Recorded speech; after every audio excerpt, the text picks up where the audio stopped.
I am Shutruk Nahunte. Very good. A little louder, please. Yes, sir. I am Shutruk Nahunte, king of Anshans and Susa, sovereign of the land of Elam. I destroyed Sippar and took the stela of Naran. Steel. Took the steel of Naran's sin and brought it back to Elam, where I erected it as an offering to my god. Shutruk Nahunte, 1158 BC. Well done, Mr. Blythe. Thank you. You may be seated. Shutruk Nahunte. Is anyone familiar with this fellow? Texts are permissible, but you won't find it there. Shutruk Nahunte, king, sovereign of the land of Elam, destroyer of Sippar. Behold, his accomplishments cannot be found in any history book. Why? Because great ambition and conquest without contribution is without significance. What will your contribution be? How will history remember you? Shutruk Nahunte, utterly forgotten. Unlike the great men you see around you, Aristotle, Caesar, Augustus, Plato, Cicero, Socrates, giants of history, men of profound character, men whose accomplishments surpass their own lifetime and survive even into our own. Their story is our story. So, let me ask you this. How many of you would say that you have great ambition? Nobody? Y'all don't want nothing? Great ambition. How many of you would say that in your lives you have made great conquests? Look, you can define it however you want to. I'm asking for you.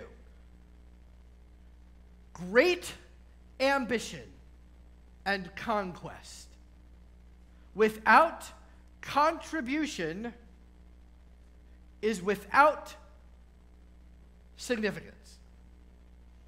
Do you believe that? There's a simple word, it's called legacy. So many of us through our lifetimes are concerned about our legacy. What are we going to leave to our children? What are we going to leave to our great-grandchildren? Will our name continue on through perpetuity? What will our legacy be? The question that is really asking is, what is my existence on earth going to contribute to the rest of existence on earth?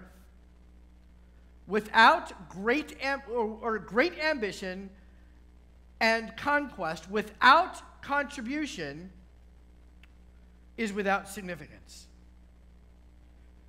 It is here in this context that I want to pick up on a story from the 5th century BC. Okay? In order to understand this, you need to understand a little bit of history. I love history. Okay, that's not true. I like history, but I never did well in it. But I'm going to give it to you anyway. Remember, there were some captivities. There were some exiles that the Israelites went through. Remember? The two biggies. 722, the northern kingdom falls to Assyria. 609, 603, 597, in different parts, the southern kingdom falls to Babylon. Falls to Babylon. Not for it all time, though, because in the early part of the 6th century BC, 530-ish, 539, 533, the Jewish people start coming back to Israel. They call this the return, and we see a lot about this in the scriptures, but not everybody went. Not everybody went. Some stayed where they were. in the diaspora, in the dispersion, there was a young gal, okay, probably popular in her clan, okay, who we don't know what happened to her parents. It's possible her parents had gone back to Israel. It's possible that they had died. We don't know. We don't know. But she's left alone in the capital of Persia at the time, which is Susa, or Shushan. And she gets left with her cousin, Mordecai. Okay? Her name is what? No, it's not Esther. It's Hadassah. It's Hadassah. Nice Jewish girl. Okay? Hadassah. And this is a time when King Ahasuerus, or King Xerxes II of Persia, was ruling, and he was an incredibly popular king. Why?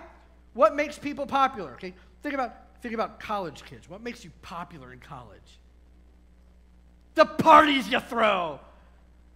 That's why Xerxes was so popular. He threw the best parties. They were rocking, and they lasted not for all night, not for all week, months. These parties lasted for months.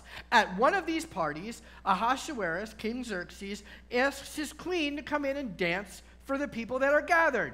She refuses, and his advisors tell him, hey, look, if you allow a woman to get away with this now, us men throughout the kingdom are going to have a real hard time moving forward. So you need to do something about this. Artaxerxes, always the one who wants to be popular, said, okay, and he deposes the queen. Now, he needs a new queen. So he sends through all the land to find the young women throughout the entire area. And he brings them into the palace, and he treats them real well. He gives them luxuries and baths and makeup and all kinds of stuff to glorify them and to make them pretty. And it takes a year. A year. Look, I know what it's like when we're getting ready to go out someplace and it takes like an hour to get ready for my wife. Can you imagine men waiting a year? You'd have to plan so far in advance. But that's what happened. It was a year, and eventually, young Hadassah is made queen. But before she goes into the palace, Mordecai, and this is one of the clips you saw in the trailer from this morning, says, look, you know, and I'm paraphrasing, it ain't cool to be Jewish in the palace. You need to do something about that. So we're going to change your name so that they don't know. They don't know. And I think that Esther is a good name. It's a Persian name. It means Eastern Star. Let's do that. So your name is Esther. Keep that in mind, and off you go. So Queen Esther becomes your queen to Xerxes II, King Ahasuerus. Her cousin Mordecai was a scribe in the courts of the king because he had been educated. He knew how to write and transcribe and all this kind of stuff. And that's where he worked. And so he was able to see Esther from time to time, but he also had the ability to overhear things. And one day, he overhears two of the king's guards, Bigthan and Teresh, plotting to kill the king. Now, Mordecai has an inn inside the palace, so he goes and talks to Esther and says, hey, this is what's going on. Esther goes and lets the king know. They write it into the journals, and Bigthan and Teresh are hung. Plot taken care of. And that was the end of it for a while. Now, during all of this, there's another guy we need to talk about. And the reason why this comes up on Shabbat Zachor, the Sabbath of Remembrance.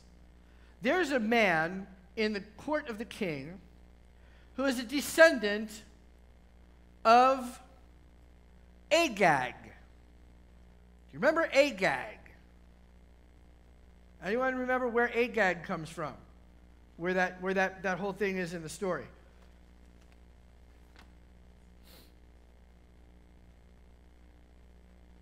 Anyone? He was an Amalekite. Okay? When you look at Exodus chapter 17, Exodus chapter 17, verses 8 through 16, this is where we hear about the Amalekites for the first time. Okay? This is as the children of Israel are coming out of Egypt. They're free for the first time in generations. And they're following the Lord. And the Lord is leading, and they're following along. And lo and behold, a people comes out to fight them. This people were the Amalekites. Do you remember the story about how there's this incredibly great battle, and as long as Moses was able to keep his arms up, they would win? But when he started getting tired, his arms fell down, he started to lose. And so Aaron comes up on one side, holds one arm up. Joshua comes up on the other side, holds the other arm up. And as long as his arms were being held up, they would win. That's the fight against the Amalekites.